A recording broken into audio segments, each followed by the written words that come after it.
সুদের কথা বললে আমার মনে কষ্ট লাগে, বারবার খালি এই কথা বলে কেন, এটা ছাড়া কি আর কোনো ওয়াজ নাই? তার মানে আমি সুদ খাওয়া পছন্দ করি, আমি সুদ দেওয়া নেওয়া পছন্দ করি।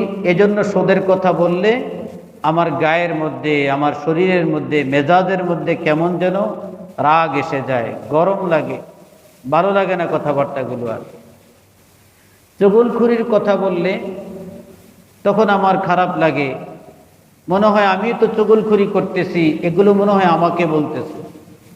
তার মানে বুঝতে হবে যে এই রোগটা আমার মধ্যে আছে, এটা আমাকে সংশোধন করতে হবে। আমার আপনার দেহের মধ্যে যদি কোথাও কেটে যায়, সেখানে যদি আমি কোনো মলম লাগাই, স্যাভলন দিয়ে যদি পরিষ্কার করি, তাহলে এই স্যাভলনটা আমি যদি কাটা জায়গার মধ্যে যদি পড়ে, সাথে সাথে ব্যথা লাগবে, যন্ত্রণা করবে।